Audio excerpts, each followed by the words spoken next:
Berdengar suara saya?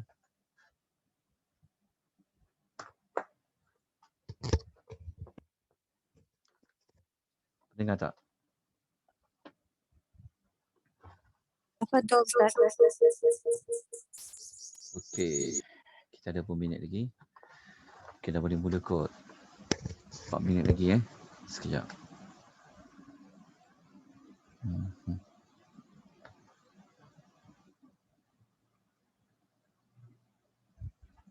Okey.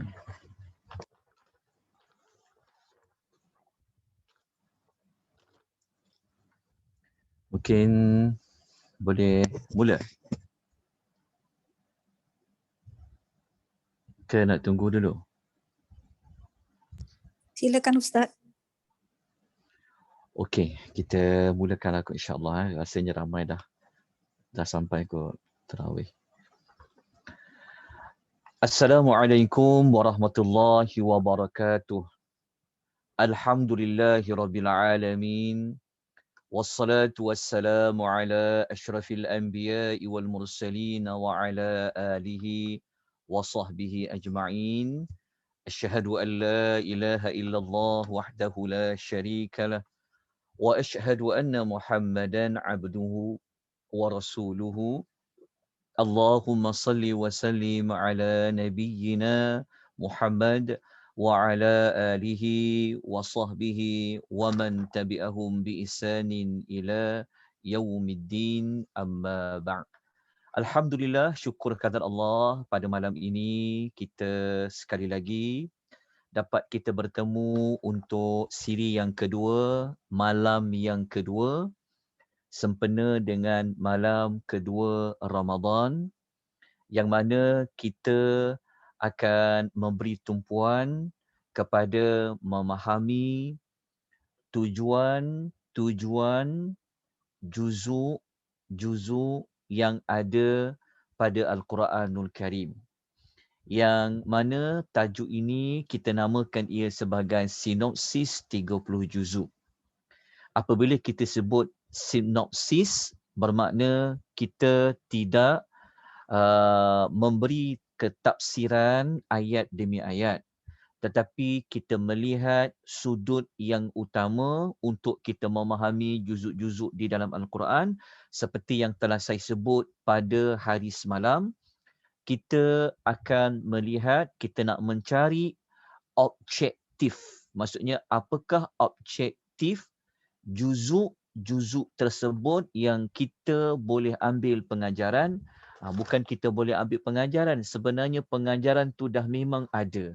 Cuma untuk kita melihat pengajaran yang lebih, kata orang yang pengajaran yang lengkap, yang sempurna, kita pergi kepada tujuan surah. Malam ni kita masuk kepada juzuk yang kedua. Okay. Juzuk yang kedua diwakili oleh ayat 142 sehingga ayat 252 suratul Al-Baqarah. Okay. Juzuk kedua, kita masih menggunakan tujuan surah yang telah kita sebut pada juzuk yang pertama pada hari semalam. Semalam kita telah belajar tentang tujuan surah Al-Baqarah diturunkan oleh Allah Subhanahu wa taala adalah untuk memberi tunjuk ajar, nak bimbing kita semua bagaimanakah cara hidup kita di atas muka bumi ini yang kita mendapat pangkat sebagai khalifah. Bagaimana cara dia?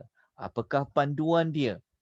Dan siapakah contoh-contohnya telah kita sebut dalam pada juzuk yang pertama pada malam semalam. Jadi pada malam ni kita pergi kepada juzuk yang kedua. Juzuk kedua ni dia maklumat dia mudah sebab dia di bawah satu bab. Babnya apa kita tengok di sini. Okey, sebelum kita pergi kepada perincian juzuk 2, okey, tuan-tuan lihat nota yang dipaparkan kepada tuan-tuan dan puan-puan. Okey, kita review balik, kita ulang balik yang kita belajar pada malam semalam, pada hari pertama. Sebab kena kita kena buat perkaitan antara juzuk 1 dengan juzuk 2. Kenapa dia ada perkaitan? Sebab kita menggunakan tujuan juzuk yang sama. Sebab apa kita guna tujuan objektif juzuk yang sama? Sedangkan kita belajar juzuk 2. Kerana juzuk 2 adalah suratul Baqarah. Juzuk 1 pun ada suratul Baqarah, juzuk 2 pun ada suratul Baqarah. Sebab itu kita kena mengingat semula apa yang kita belajar pada juzuk 1. Dia punya tujuan surah dia sama saja. Okey, pada juzuk 1 kita telah belajar tentang pembuka juzuk 1. Okey, dalam nota, pembuka juzuk 1 ni bukanlah bermakna kita mengenepikan suratul Al-Fatihah. Tak. Surah Al-Fatihah dia termasuk dalam juzuk 1. Tetapi yang lebih kita nampak dengan jelas suratul Baqarah tu. Jadi kalau waktu kita buka juzuk pertama pada suratul Baqarah, kita akan jumpa awal-awal pada pembuka pada ayat hingga ayat 3 sampai 5 Allah cerita tentang sifat orang yang bertakwa. Ayat nak tahu ciri orang bertakwa maka kena buka pada suratul Baqarah ayat 3 hingga 5. Okey. Kemudian pada hari semalam kita telah tutup juzuk yang pertama. Penutup juzuk pertama, Allah mendatangkan tentang kisah Nabi Ibrahim. Okey. Jadi kalau kita buat kesimpulan, kita buat connection dia, kita cuba hubung kaitkan pembuka juzuk 1 Al-Baqarah dengan penutup juzuk 1 Al-Baqarah, kan? Dia sebenarnya Allah bagikan satu kesimpulan. Kesimpulannya apa? Kalau pembuka surah Al-Baqarah juzuk pertama itu dibuka tentang menceritakan kumpulan orang yang bertakwa, yang beriman, maka penutup juzuk 1 Allah mengemukakan contoh manusia yang bertakwa, contoh manusia yang beriman. Siapa dia? Nabi Ibrahim dan cucu dan zuriat dia pada ayat 124 hingga 141. Okey, dah dapat kesimpulan juzuk 1.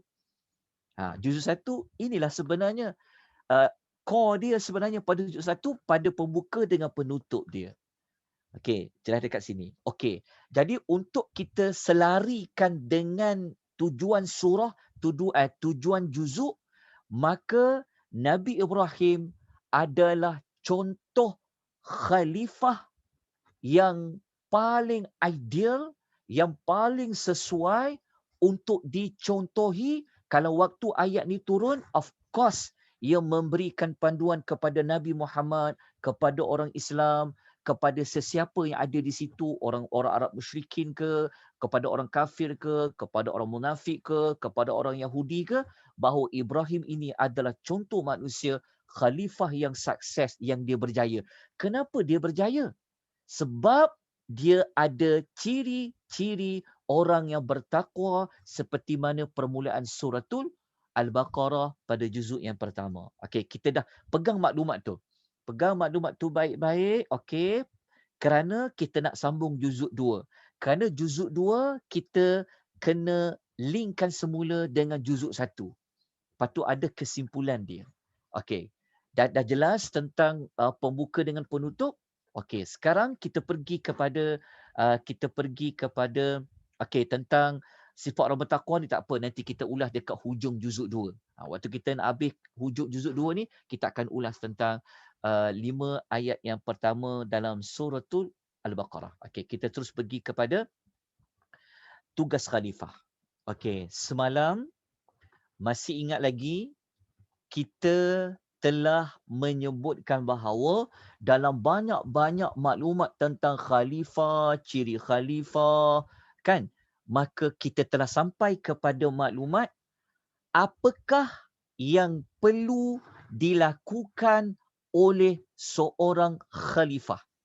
Maksudnya kalau ketika ayat ni turun, ketika mana Nabi dah berhijrah ke Madinah, maka surah Baqarah menjadi panduan kepada Rasulullah macam mana dia nak jadi leader.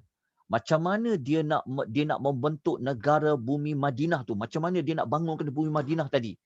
Dan apabila Quran ini telah lengkap Allah Ta'ala turunkan kepada kita, kita baca surah Al-Baqarah, Allah Ta'ala nak bimbing kita bahawa macam mana kau nak mentadbir bumi ini.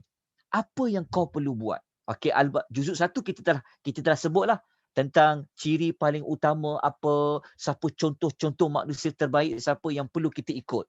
Tapi pada juzuk yang kedua, dia sama juga, masih tujuan surah yang sama, walaupun dia juzuk 2, tapi dia duduk di bawah Al-Baqarah, dia masih cerita tentang Allah Ta'ala nak ajar kita, nak bagi tahu pada kita macam mana kita nak manage bumi ni.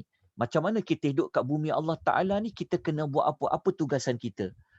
Maka tugasan yang perlu kita buat, perkara yang perlu kita tunaikan, kita menumpang di bumi Allah ini, maka juzuk 2 menerangkan dengan lebih terperinci perkara apa kita kena lakukan. Kita kena buat apa? Pada juzuk 2.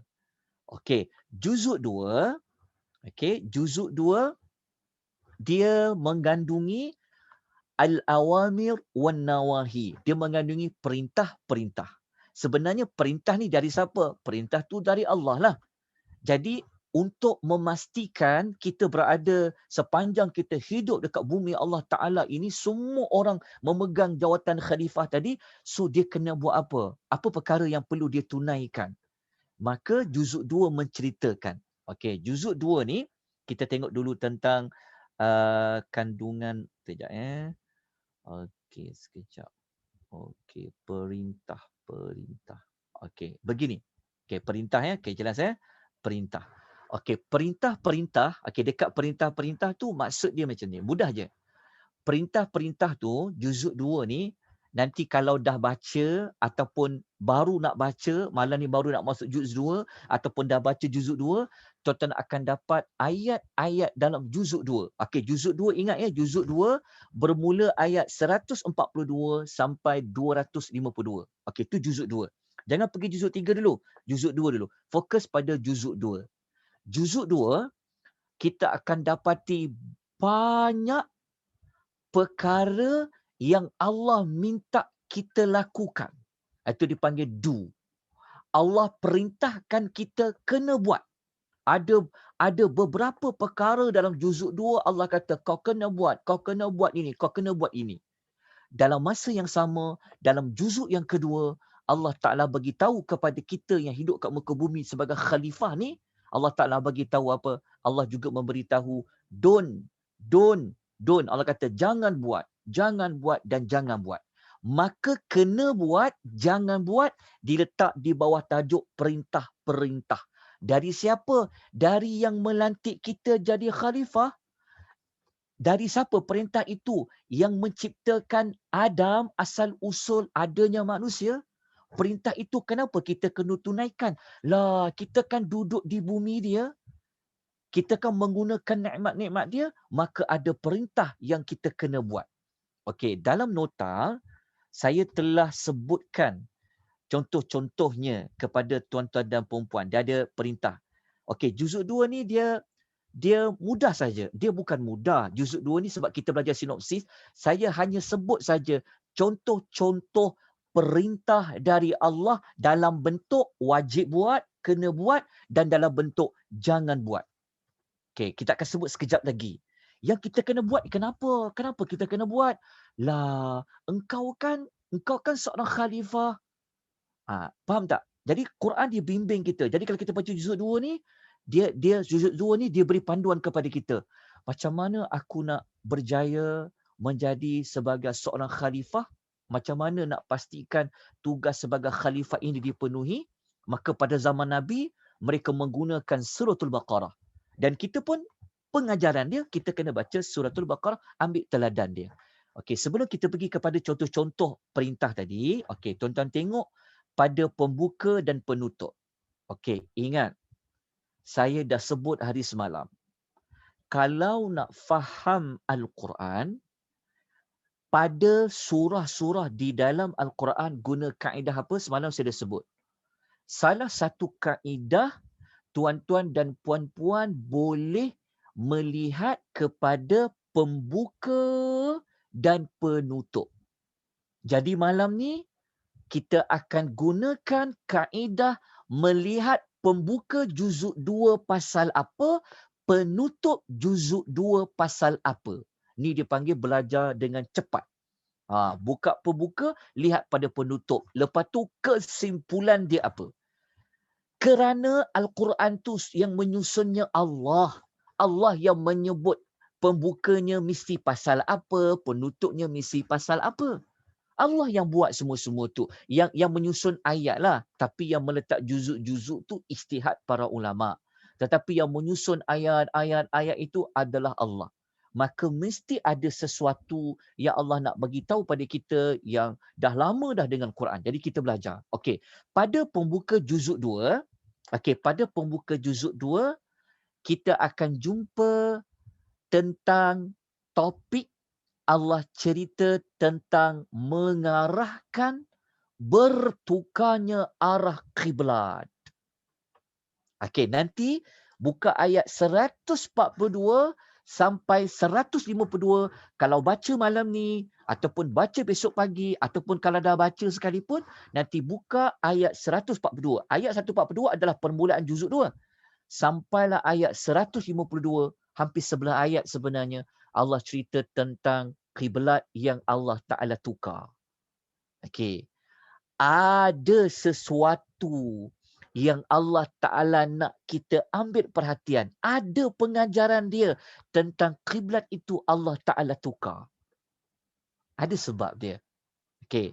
Tak apa, kita sebut dulu isu dia, topik dia. Nanti kita gali lagi, kita nak tengok kenapa Allah mulakan dengan pertukaran arah kiblat. Ada apa dengan arah kiblat? Okey, ayat 142 sampai 152. Lepas tu pula, kalau kita tamat kepada juzuk 2, Allah Ta'ala menceritakan letak satu topik pada juzuk 2 penutup dia. Ingat, penutup kita ambil boleh mula daripada ayat 243 sampai 252, 243 sampai 252, sebab penutup juzuk 2 ayat 252. Kalau masuk ayat 253 dah masuk juzuk 3. Juzuk 3 malam esok kita cerita dia. Tapi malam ni kita fokus dulu juzuk 2. Tapi jangan lupa juzuk 1. Sebab kita menggunakan maqasid, kita menggunakan maqsad, menggunakan tujuan surah yang sama. Okey, pada penutup juzuk 2, kita akan dapati Allah cerita bermula ayat 243 sampailah ayat 252. Allah Ta'ala cerita tentang arahan untuk keluar pergi berperang dan Allah Ta'ala tutup di hujungnya, betul-betul tutup juzuk 2 dengan cerita kisah Talut melawan Jalut. Kisah Talut dengan Jalut ni lah adanya watak Nabi Allah Dawud alaihi wassalatu wassalam. Tapi kita bukan nak perincikan kisah tersebut. Kerana kita buat sinopsis. Kita cuma sebut bahawa pada penghujung juzuk 2 ada kisah Talut dan Jalut. Kenapa letaknya kisah tu dekat situ? Mesti ada sebab. Kenapa dia letak kisah tu dalam suratul Baqarah? Kenapa kisah Talut dan Jalut itu Allah letakkan dalam Al-Baqarah? Mesti kan ada sebab. Nak mencari sebab itulah tugas kita. Mencari sebab itulah tanggungjawab kita. Jadi kita cuba moga-moga usaha yang kita buat setiap malam ni, nanti kalau kita jumpa dengan Allah, kita adalah alasan, kita adalah hujah untuk kita kata pada Allah, ya Allah, kami dah cuba dah nak faham kalam engkau. Okey, selesai dekat situ. Okey, begini. Begini ya. Okey. Tentang arahan bertukar kiblat ni, okey, apa sebenarnya mesej yang Allah Ta'ala nak bagi tahu pada kita? Okey, arah bertukar. Ini kita terus, kaedahnya mudah macam ni. Kita belajar pembuka dulu. Pembuka juzuk 2. Okey, kita pergi kepada topik arahan bertukar kiblat. Ingat perkataan arahan bertukar kiblat. Tuan-tuan kena bacalah ayat 142 sampai 152. Malam ni kita tak dapat nak cerita semua sebab kita bukan belajar tafsiran ayat by ayat. Tapi kita nak melihat daripada cerita tukar kiblat tu sebenarnya apakah ibrah dia, apakah pengajaran, apakah teladan yang Allah nak kita ambil. Sebab kita baca Quran ni adalah untuk kita ambil pengajaran, untuk kita mengambil teladan.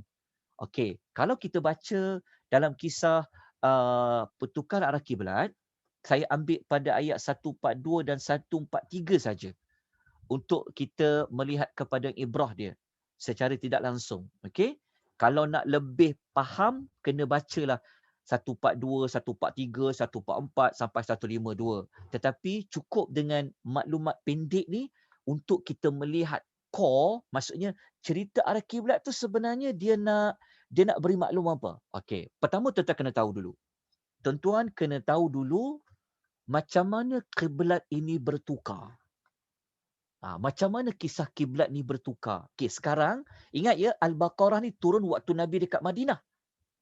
Kan? Dekat Madinah Nabi menghadap arah kiblat apa? Kalau dekat Mekah, Nabi menghadap arah kiblat apa? Waktu Nabi belum hijrah. Nabi menghadap ke arah Baitullah lah, Kaabah.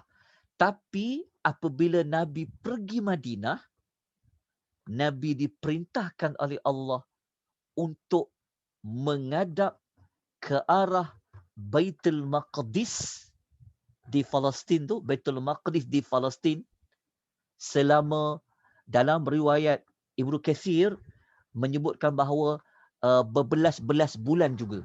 Antara 10 bulan hingga 16 hingga 17 bulan. Ketika Nabi sampai ke Madinah.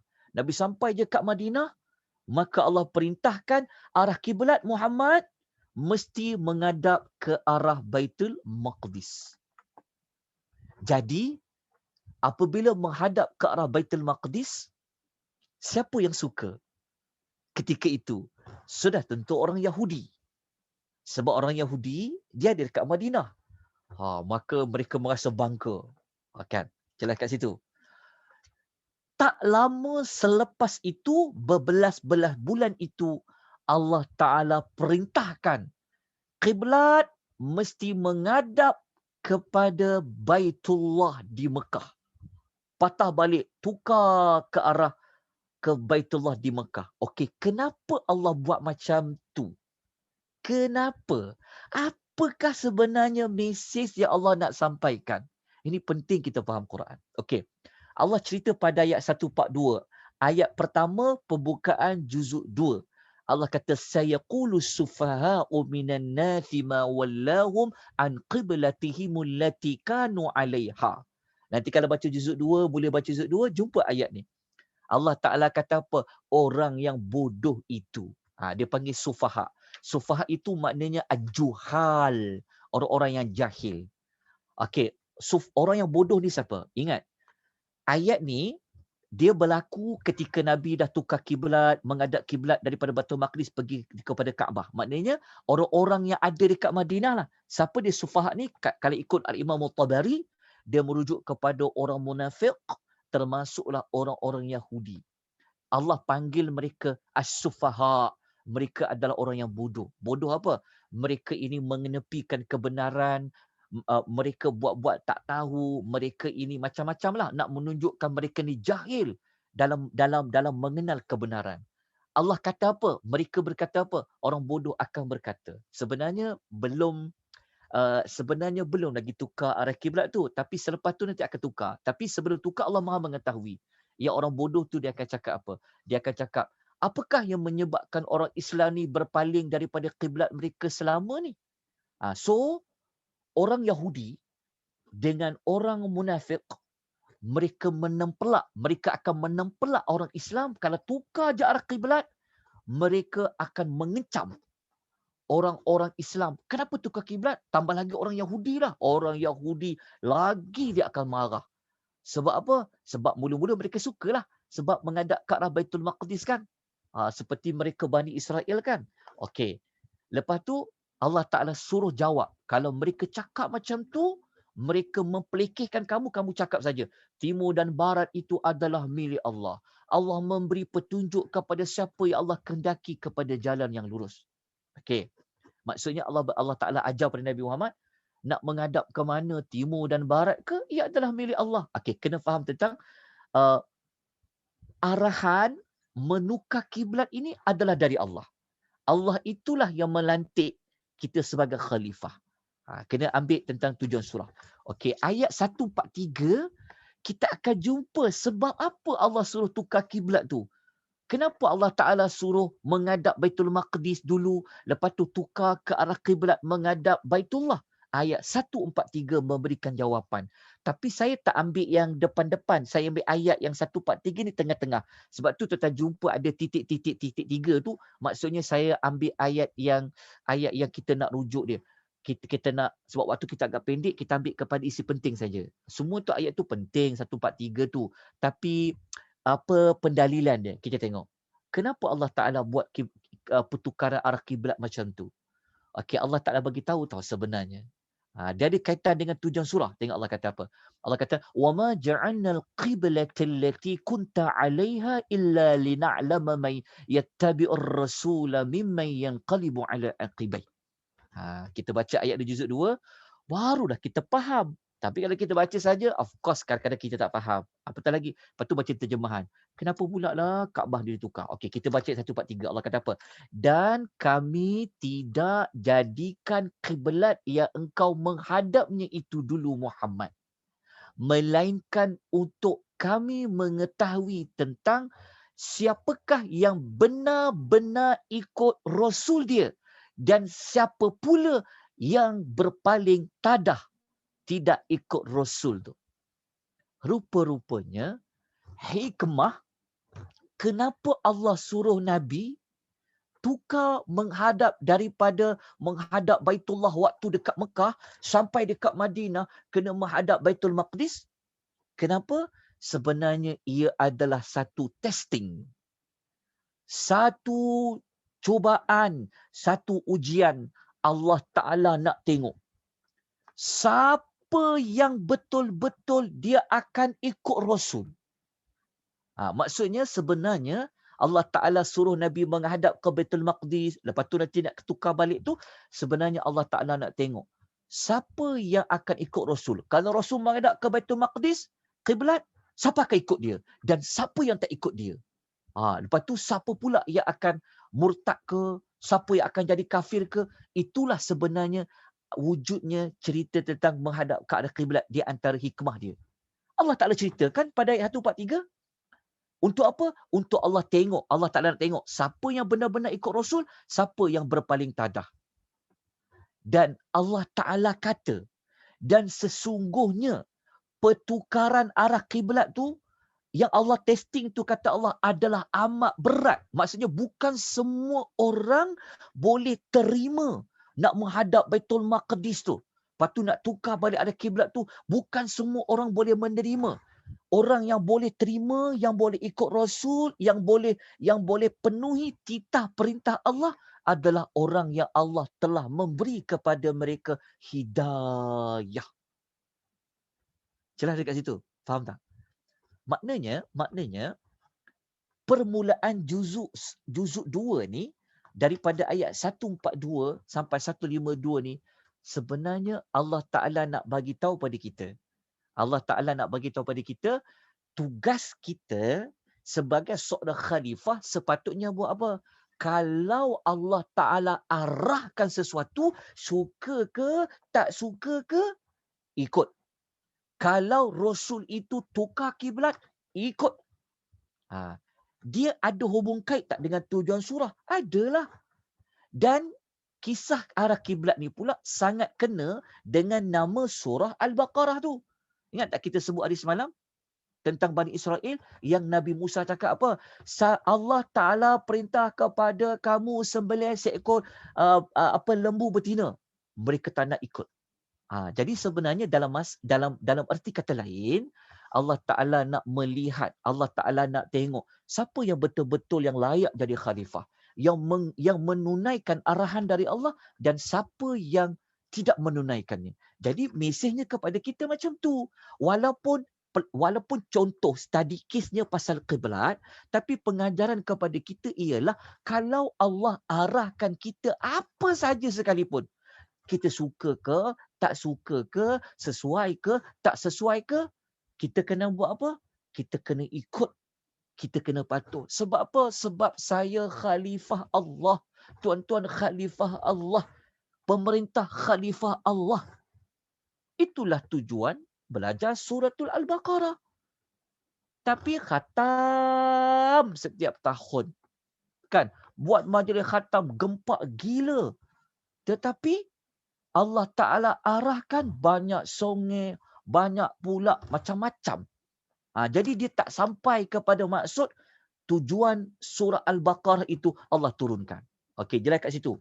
Dalam erti kata lain, kenapa Allah suruh tukar daripada Baitul Maqdis ke arah Baitullah? Nak menunjukkan bahawa Allah Ta'ala nak buang tentang apa? Tentang apa sahaja yang ada kaitan tentang Bani Israel tu. Allah nak bawa tentang apa? Nak menunjukkan bahawa Muhammad inilah sebenarnya yang layak untuk jadi khalifah. Maknanya dalam masa yang sama, kenapa orang Yahudi bengang? Kenapa dia marah? Kenapa mereka rasa berat? Sebab orang Islam ni dah tak nak ada persamaan macam Yahudi. Sebenarnya secara tak langsung Allah Taala nak mengatakan bahawa kita jangan jadi macam orang Yahudi. Jangan jadi macam orang Yahudi. Sehinggakan arah kiblat tu pun Allah tukarkan. Kita nampak tak bagaimana dalamnya mesej yang Allah nak sampaikan. Sebab itu Al-Baqarah menguatkan juzuk 1, juzuk 2, menguatkan tentang kenapa kita berdoa dalam suratul Fatihah tak nak jadi orang yang Allah murkai. Ghairil maghdub. Hari ni dah semayang berapa kali baca ghairil maghdub? Kalau semayang wajib, of course 17 kali. Semayang sunat lagi. Tak nak jadi orang dimurkai. Rupa-rupanya Al-Baqarah juzuk 1 bagi tahu. Kau nak tahu kenapa mereka termasuk golongan dimurkai? Kenapa? Juzuk 2 bagi tahu. Antaranya isu kiblat pun ada yang tak nak ikut Rasul. Okey, kita pergi kepada penutup juzuk 2. Okey, kisah juzuk 2 ni nanti kita cerita kat ujung lah. Okey, juzuk 2, penutup dia. Okey, kita pergi kepada perintah-perintah ya. Okey, saya sebut saja tapi kita tak dapatlah nak belajar detail ayat-ayat ini. Cuma saya sebut dia punya apakah perintah-perintah yang kita sebagai khalifah Allah yang kita kena buat kerana ia datang dari Allah. Allah yang aturkan semua. Allah aturkan semua ni dalam apa? Dalam Quran. Dalam Quran. Okey, kita tengok antara apa yang kita kena buat. Allah Ta'ala cerita pada ayat 155 sampai 157. Kita ini kena menerima musibah dari Allah secara berlapang dada. Kena baca ayat 155 sampai 157 lah. Lepas tu Allah Ta'ala beritahu kau sebagai khalifah, engkau duduk di muka bumi Allah Ta'ala ini, engkau kena buat ibadat haji. Contohnya kisah Safa dengan Marwah ayat 1 hingga 158. Tuan-tuan dan puan-puan ya, tuan-tuan tulis dekat nota tu. Ataupun tuan-tuan tulis dekat mana-mana. Surah Al-Baqarah lah satu-satunya surah yang menceritakan tentang perbuatan sa'i antara Safa dan Marwah. Dalam surah lain tidak ada. Dia hanya ada dalam surah Al-Baqarah. Istimewanya Baqarah. Okey, ingat ya, ibadat haji. Okey, ibadat haji. Saya sebut ni sebab nanti kita nak buat kesimpulan tentang Al-Baqarah pada malam besok. Malam besok waktu kita buat juzuk 3, kita akan baca kelebihan surah, ke surah ini kelebihan dia apa, dan kita buat kesimpulan dia. Okey, ada ibadat haji. Lepas tu dalam juzuk 2 Allah perintahkan supaya cari makanan yang halal dan jauhi makanan yang haram. Binatang yang disembelih dengan binatang tak disembelih, tengok pada ayat 172 sampai 173. Lepas tu juzuk 2 Allah perintahkan buat jalankan hukuman janayat, hukuman qisas 178 sampai 179. Malaysia, negara kita yang dah lama dah merdeka, tak nak lagi amalkan buat hukuman qisas. Sedangkan Quran tiap-tiap tahun dibaca.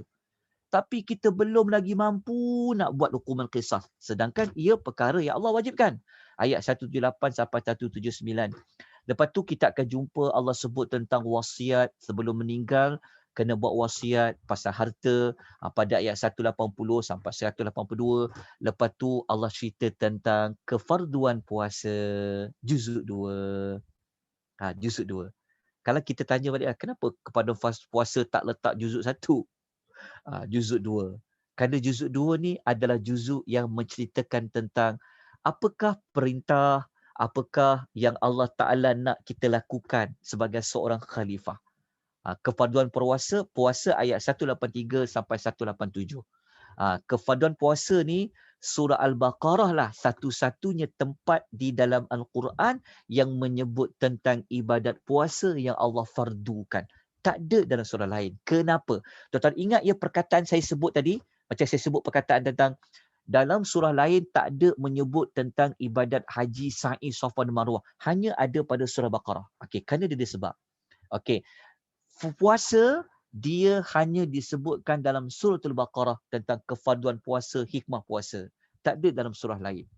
Kemudian dalam ayat 188 Allah sebut tentang jangan makan harta daripada sumber yang haram dan jangan rasuah pemerintah. Ada pada ayat 188. Tapi alhamdulillah kita telah canangkan tentang rasuah ni. Kemudian ada cerita tentang jihad. Nak berjihad, sanggup keluarkan harta, sanggup korbankan nyawa. 190 sampai 195. Okey. Kemudian pada ayat 196 sampai 203, tuan-tuan ambil perhatian dekat situ. Okey. Dalam banyak-banyak surah, surah Al-Baqarah lah surah yang memperincikan ibadat haji nak buat macam mana. Istimewanya Al-Baqarah satu-satunya surah yang memperincikan tentang ibadat haji dan umrah. Tapi banyak pada haji lah. Sebab tu kalau siapa nak belajar haji, rujukan surahnya adalah Al-Baqarah. Siapa nak buat ibadat sa'i, Safa dengan Marwah, hanya ada dalam suratul Baqarah. Okay. Kemudian kalau macam kita ada gaji, duit gaji kita ni maksudnya kita kena bagi nafkah kepada siapa? Contohnya macam saya lelaki, saya seorang suami, apa yang saya perlu lakukan wang ringgit saya? Saya kena bagi nafkah pada saya. Saya kena bagi pada mak saya ke? Saya kena bagi pada anak-anak ke? Saya kena bagi pada keluarga ke? Itulah kewajipan nafkah ayat 215. Dalam juzuk 2, Allah cerita tentang arak dan judi. Dan dalam juzuk 2, Allah Ta'ala sebut tentang hak anak-anak yatim yang perlu dipenuhi. Tapi satu ayat saja. Tapi kalau nak tahu ayat banyak pasal anak yatim, nanti kita belajar dekat An-Nisa. Okay. Kenapa banyak? Nanti kita akan sebut tentang An-Nisa itu. Kemudian kita akan jumpa tentang 221 ayat sampai 237. Kita akan dapat belajar tentang macam mana hukum munakahat perkahwinan, penceraian. Panjang tu ayat dia. Sampailah kepada macam mana nak bagi tempoh masa nak susu badan pada anak-anak ni pun Allah ada sebut dalam juzuk yang kedua. Masya Allah, hebatnya Islam ni. Sampai nak susu anak pun ada dia bagi tahu berapa lama hukum munakahat perceraian 221 sampai 237. Inilah di antara surah yang lengkap yang menyebut tentang perceraian, perkahwinan dan perceraian. Lepas tu dalam juzuk 2 Allah ada cerita tentang solat khauf. Solat kita dalam ketakutan. Allah perintah juga kau khalifah, engkau duduk kat muka bumi Allah Ta'ala ni, solat jangan tinggal. Sekalipun kau sedang berperang, solat jangan ditinggalkan. Nak buat macam mana? Diajar solat khauf pada ayat 238 sampai 239. Lepas tu Allah endingkan. Maknanya juzuk 2 ni, penutup dia pergi kepada kewajipan berperang, ayat 243 sampai 245, dan tutuplah surah juzuk 2 ini kisah Talut dengan kisah Jalut dikaitkan juga dengan keluar berperang, tapi Allah tutup kisah Talut dengan Jalut ini berkaitan dengan Bani Israel. Okey, dah dapat dia punya perintah-perintah dari Allah, tapi kena belajar kelas lain lah nak perincikan ayat ayat tu. Cukup kita dapatkan sinopsis maklumat dia. Okey, dia punya kesimpulan dia apa? Ni kesimpulan dia. Kesimpulan dia maksudnya macam ni. Yang Allah suruh buat banyak-banyak tadi tu dalam bab perkahwinan, dalam bab kisah janayat, dalam bab anak yatim, dalam bab apa lagi. Macam-macam tadi tu yang Allah suruh buat tadi tu kan. Sebenarnya kesimpulan dia, hujungnya Allah nak apa pada kita? Kita jalankan kisah, kita berpuasa, kita buat ibadat haji, kita tunaikan umrah, kita bagi nafkah. Betul tak? Kita ikut semua yang Allah Ta'ala perintahkan tu sebagai seorang khalifah tu, maka di hujungnya sebenarnya Allah Ta'ala nak tengok kita.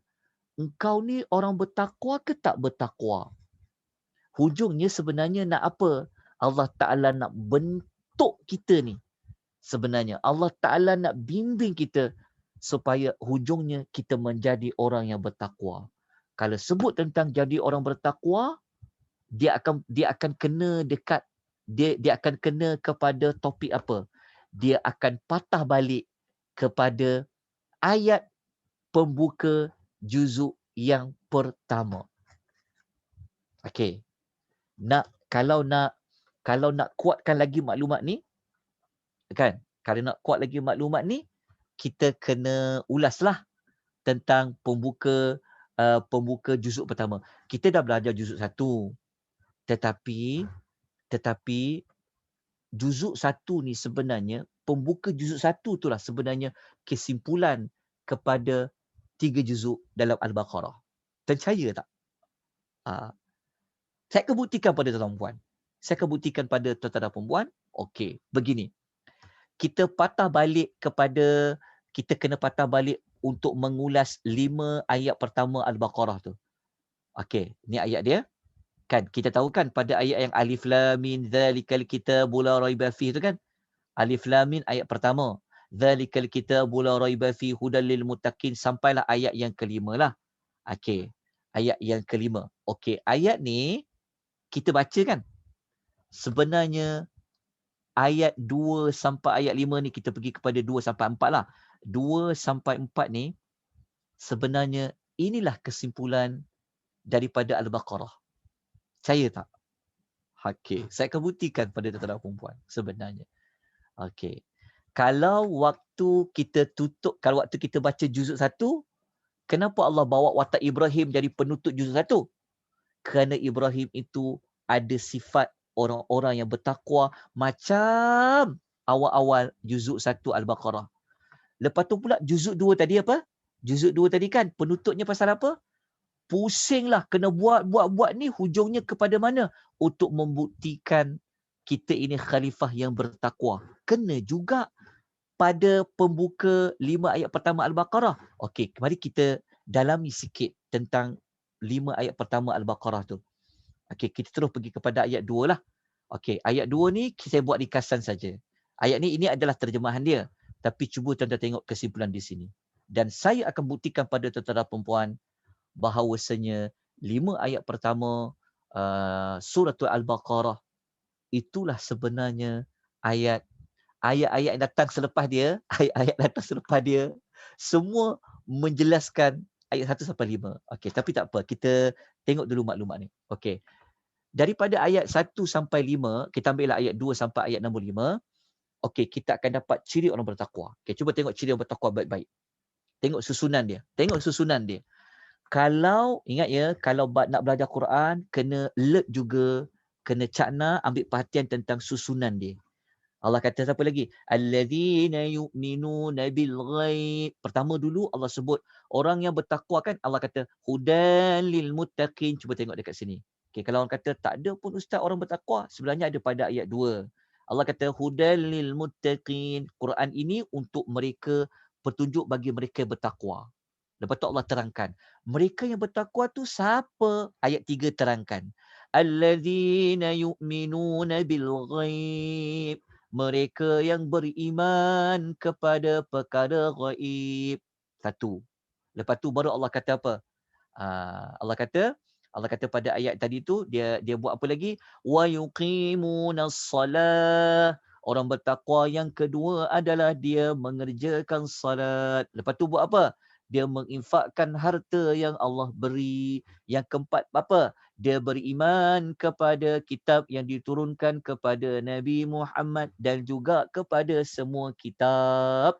Dan yang kelima pasal apa? Mereka meyakini hari kiamat. Okey. Kalau kita tengok ciri-ciri ni, kan? Okey, kita tengok susunan dia. Pertama, beriman kepada perkara gaib. Okey, apa maksud beriman kepada perkara gaib? Perkara gaib, perkara yang kita tak nampak lah. Kita nampak tak Allah? Kita nampak tak malaikat? Kita nampak tak macam mana kitab-kitab itu diturunkan? Kita nampak tak hari kiamat? Kita tak nampak. Itu dipanggil perkara apa? Itu dipanggil perkara gaib. Okey, perkara gaib. Okey, ingat. Perkara yang pertama, kita kena buat sebenarnya sebagai khalifah. Kita kena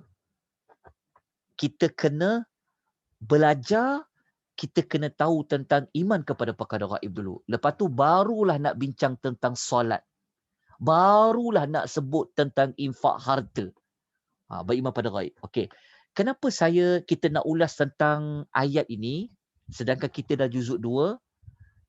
Macam kita sebut tadi. Juzuk 2, bacalah daripada ayat 142 sampai 25 sampai 142 sampai 252 pun sebenarnya dia akan pergi kepada nak menerangkan kepada siapakah orang bertakwa tu. Beriman kepada perkara gaib, dia mengerjakan salat, dia menginfakkan harta. Sebab tu tadi kita belajar ada bab cerita tentang infak harta.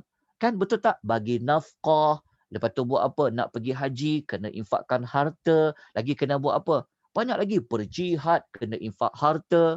Lepas tu beriman kepada Al-Quran dan meyakini hari kiamat. Baik. Tuan-tuan dan perempuan. Tuan-tuan dah jelas yang kat sini kan? Dah faham yang ini? Okey. Kita akan buktikan dengan penutup surah.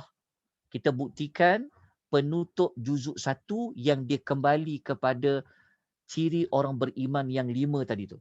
Okey. Macam mana kita nak tengok? Kita pergi kepada penutup. Dan nak habis dah ni. Kita nak habis dah. Juzuk 2. Okey, tapi kita nak tekankan tentang 5 ayat pertama. Okey, begini. Kita pergi juzuk 2 dululah. Juzuk 1 dulu. Okey, kita dah habis juzuk 1. Tapi semalam saya tak terangkan pada tuan-tuan perempuan sebab saya tak nak tuan-tuan bercampur banyak maklumat. Jadi saya fokus kepada kisah Ibrahim itu pada tajuk dia adalah contoh, dia adalah imam. Dia sebagai contoh kepada khalifah. Kenapa dia itu adalah contoh untuk kita menjadi seorang khalifah? Kenapa? Kerana dia mempunyai sifat orang yang bertakwa.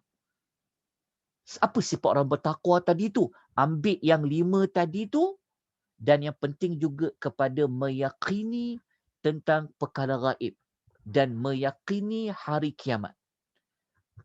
Kita tengok penutup juzuk 1, tengok penutup juzuk 1, ayat last sekali juzuk 1. Cuba tuan-tuan baca ayat ni dan tuan-tuan amati betul-betul. Ayat ni sebenarnya cerita tentang apa? Penutup juzuk 1.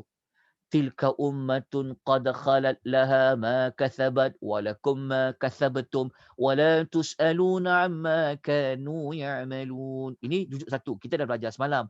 Cuma saya nak bawa hari ini supaya saya tidak mahu tuan-tuan bercampur banyak maklumat, nanti tak boleh tangkap maklumat yang utama.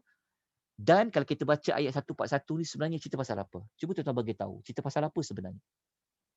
Kalau kita baca ayat dia rupa-rupanya ini cerita tentang pembalasan di hari akhirat ni. Ni pembalasan tentang hari akhirat ni. Tengok, mereka ialah satu umat yang telah berlalu sejarahnya. Tuan-tuan kena bacalah ayat 140 tu sebelum tu. Cerita tentang kisah-kisah Nabi-Nabi dulu dengan umat dia. Lepas tu Allah kata apa? Bagi mereka apa yang telah mereka dah buat. Bagi kamu apa yang kamu dah buat. Dan kamu tak akan dipertanggungjawabkan. Tak akan ditanya tentang apa mereka telah buat. Maknanya ayat 141 ni, kesimpulannya, dia cerita tentang apa? Ayat ni sebenarnya nak bawa kita tentang pembalasan di hari akhirat. Kalau cerita tentang pembalasan di hari akhirat, okey, ada kaitan tak dengan ciri orang bertakwa yang pada ayat yang kita baca tu, pada ayat nombor 4, ada tak? Wabil akhiratihum yuqinun. Tengok ending ayat 141, dia akan pergi juga kepada pembuka juzuk 1. Ini ayat terakhir juzuk 1. Okey, saya akan buktikan juga penutup juzuk 2, dia pergi juga kepada pembuka juzuk 1. Okey, mari kita tengok. Okey, kita tengok kepada penutup juzuk 2. Okey, penutup juzuk 2 cerita siapa tadi? Cerita tentang kewajipan berperang dan Talut dan Jalut kan? Okey, kita lihat pada ayat 243. Okey, ayat 243 ni cuba kita baca. Ni ayat dah nak masuk penutup juzuk 2 dah ni. Okey?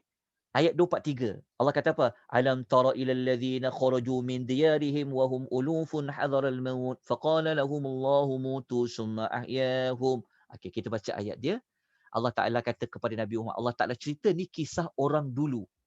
Allah Ta'ala cerita kepada Nabi Muhammad tapi nak menjadi penutup juzuk 2. Allah Ta'ala kata, tidakkah engkau ketahui wahai Muhammad tentang orang yang keluar melarikan diri daripada kampung halamannya kerana takut mati. Cuma para ulama khilaf dalam mentafsirkan ayat ni, mereka tu siapa? Okey, mereka ni sebenarnya adalah Bani Israel. Di kisah orang dulu, yang mereka ni sebenarnya mereka melarikan diri keluar daripada kampung halaman mereka. Cuma mereka keluar daripada kampung halaman mereka ni kerana apa? Ini berlaku perbezaan pendapat ulama tafsir. Ada yang kata mereka lari daripada kena takut penyakit taun. Ada yang kata mereka diperintahkan untuk berperang. Tapi mereka tak nak. Mereka lari. Mereka tak nak pergi perang. Okey. Ibnu Kathir, dia sebut dalam tafsir dia, dikaitkan cerita tentang orang yang keluar berperang. Okey. Okey. Mereka ni keluar ni siapa? Mereka ni berapa ramai? Tengok perkataan wahum ulufun. Mereka ini beribu-ribu. Beribu-ribu ni kita tak tahu berapa sebenarnya jumlah ribunya mereka. Ribu tu tak tahu. Cari macam mana tahu? Okey, tuan-tuan tulis. Begini. Dalam Al-Quran ataupun dalam bentuk bilangan, kalau Allah guna ulufun ni sebenarnya dia adalah ribu-ribu. Kalau 1,000 dia panggil alfun. Kalau ribu-ribu ulufun lah. Okey, kalau guna ulufun ni sebenarnya dia lebih daripada 10,000. Ulufun dia bilangan yang lebih daripada 10,000. Okey? Jelas? Cuma tak tahu berapa jumlah puluh ribu tu. Tak tahu. Tapi dia lebih daripada 10,000. Cukup kita ambil beribu-ribu.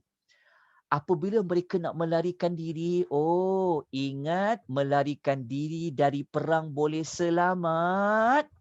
Allah buat apa? Allah buat apa dekat situ? Allah kata, mutu. Allah kata, matilah kamu semua. Mati, tuan-tuan.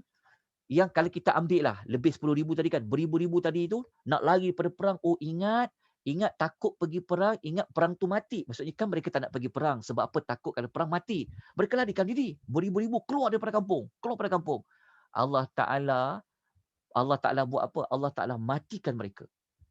Apabila mereka mati, Allah buat apa? Summa ahyahum. Kemudian Allah hidupkan mereka. Okey. Tuan-tuan, mereka mati, lepas tu Allah hidupkan balik. On the spot. Maksudnya mereka hidup ni bukan hidup ke akhirat tau. Mereka hidup ni hidup masa dunia tu jugalah.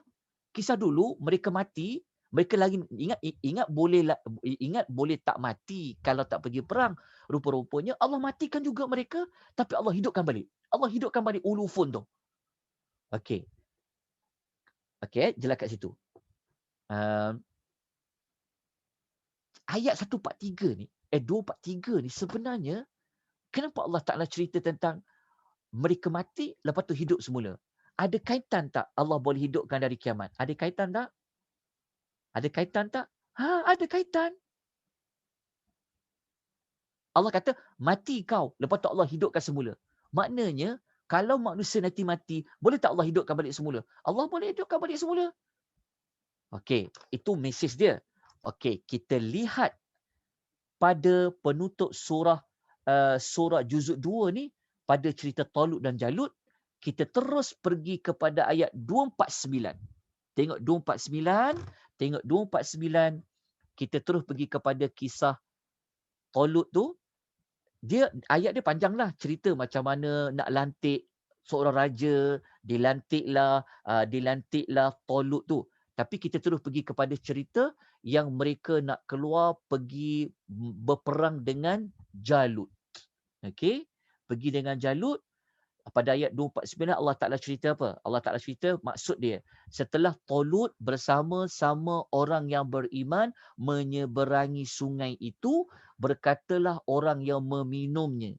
Tuan-tuan kena tahu cerita tentang mereka yang ikut Talut ni, mereka ini tak patuh arahan. Ada yang tak patuh, kebanyakannya tidak mematuh arahan.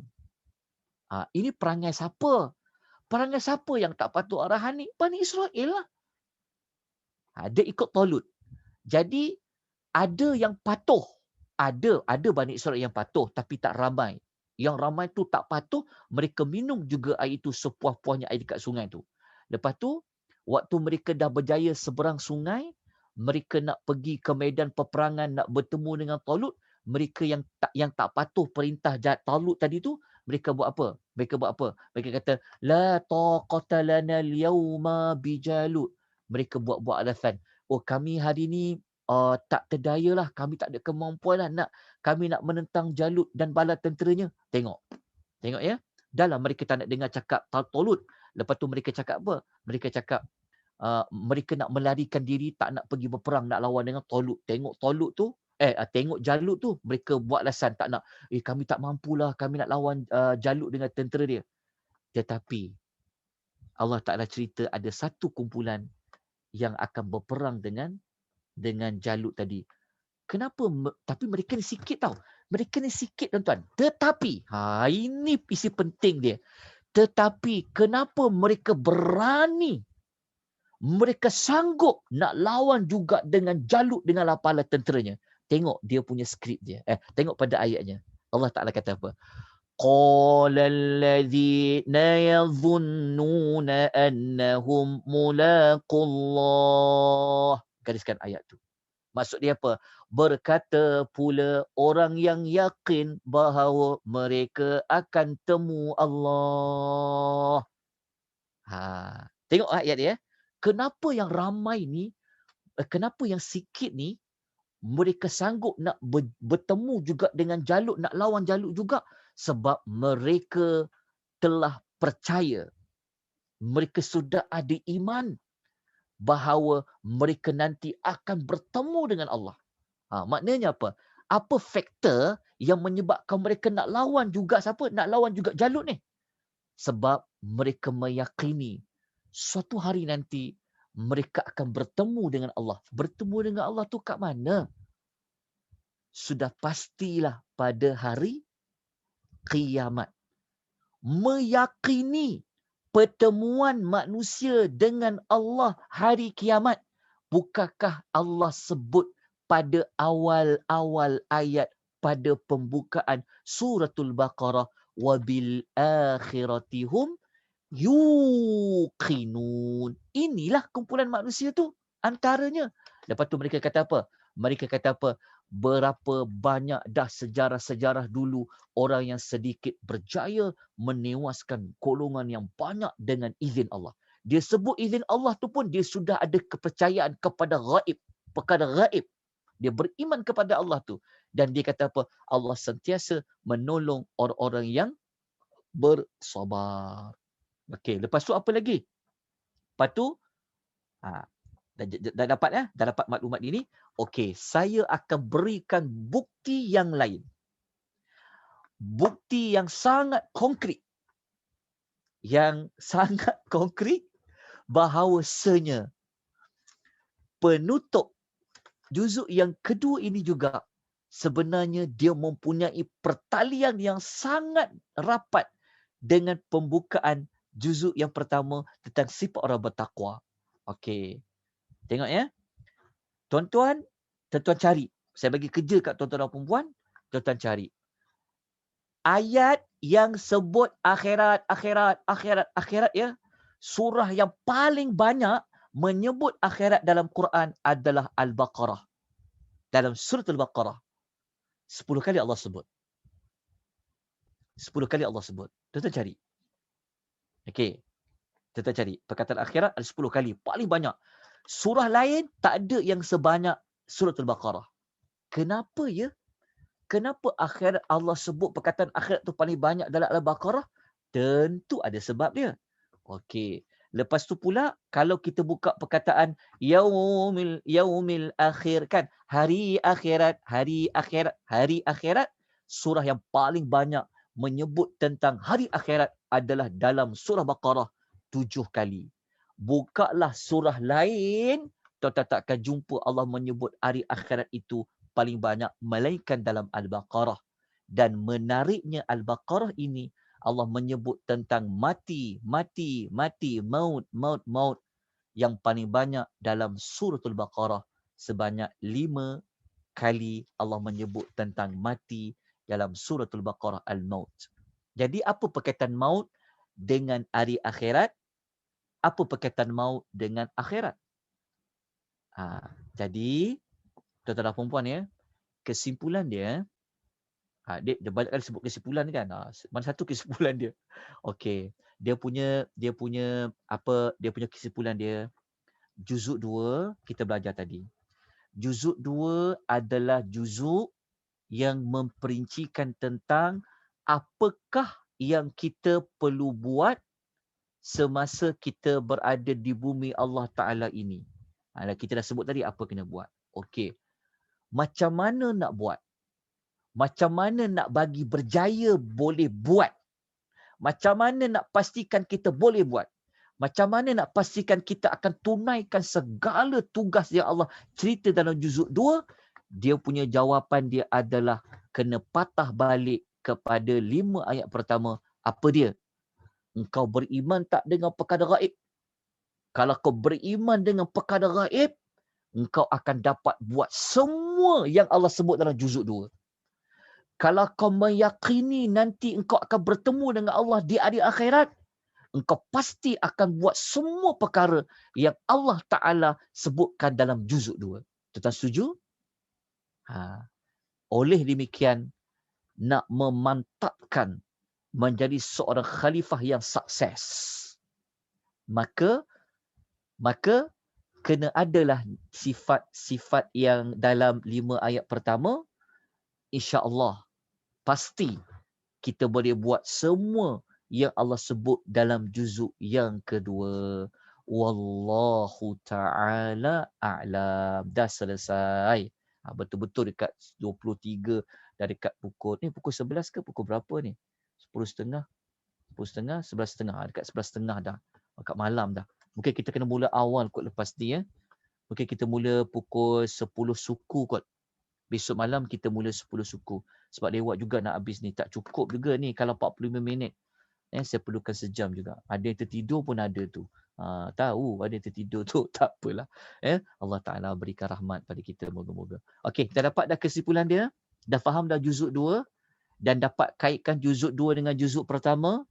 Dan juzuk 2, juzuk 1 dan juzuk 2 menggunakan tujuan surah yang sama. Iaitu Allah Ta'ala nak tarbiyah kita. Allah Ta'ala nak bimbing kita. Macam mana kita nak hidup di muka bumi Allah Ta'ala ini sebagai seorang khalifah. Ada banyak kita kena buat. Tapi kalau kita nak buat semua, macam mana boleh nak berjaya buat semua tu? Kena mempunyai ciri-ciri sifat yang ada pada ayat yang kedua, pada ayat nombor 3 Al-Baqarah, ayat nombor 4 Al-Baqarah itu. Alladzina yu'minuna bil ghaibi wa yuqimuna as-salah. Dan sampailah ayat yang keempat. Itulah yang dapat saya kongsikan untuk pengisian malam ni. Besok malam kita sambung lagi. Untuk juzuk yang ketiga, ayat 253 surah Al-Baqarah sampai ayat 286. Dan tuan-tuan akan jumpa sekali lagi perkaitan juzuk 3 dengan 5 ayat pertama pembuka surah Al-Baqarah.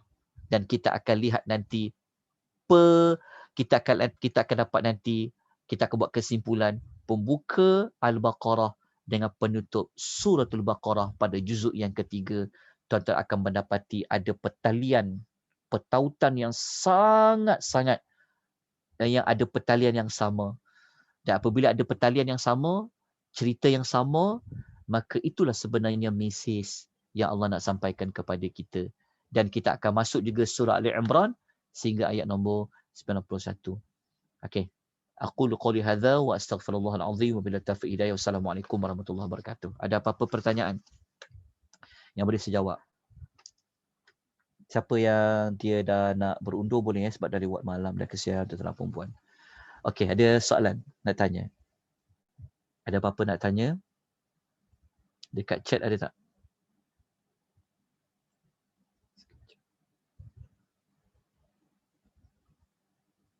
Okey, yang bertanya pembagian juzuk dalam Quran berdasarkan wahyu tak? Pembagian juzuk dia adalah ijtihad. Ya, dia adalah ijtihad para ulama. Dia ijtihad para ulama tentang pembagian juzuk untuk memudahkan membaca dan menghatamkan Quran lah. Dia buat juzuk by juzuk. Dia bukanlah dia bukan wahyu. Dia bukanlah daripada apa yang Nabi ajarkan, bukan daripada para sahabat. Tetapi dulu para sahabat dia bagi-bagi juga. Tapi dulu para sahabat yang terkenal zaman Nabi, mereka bahagikan Quran ni kepada surah. Dia panggil macam ni. Dia bagikan, dia tak bagi juzuk. Dia bagikan surah-surah tu kepada surah panjang. Ada surah pendek, ada macam tu. Dia panggil surah mufassal. Dia panggil surah mufassal, surah pendek. Surah yang ayat dia pendek berhenti, macam tu. Tapi kalau Baqarah ni panjang ayat dia sekali macam tu. Lepas tu dia panggil surah Al-Mi'un. Dia panggil surah Al-Qasir dia dulu. Lepas tu para sahabat zaman dulu mereka panggil surah 3, surah 7. Surah 7 tu maksudnya 7 surah. Dia letak dalam kumpulan tu, tapi akhir barulah diletakkan juzuk by juzuk. Walaupun diijtihad para ulama, tapi sebenarnya kalau kita seperti yang saya sebutkan tadi, saya buktikan tadi pun, kita pun dapati bahawa memang ada perkaitan dia. Sebenarnya kalau kita ada waktu panjang, saya boleh tunjukkan lagi tu tadi dia punya perkaitan dia. Tapi waktu kita agak terbatas ya, cukuplah dengan maklumat yang dapat kita kongsikan. Allahu ta'ala alam. Okey.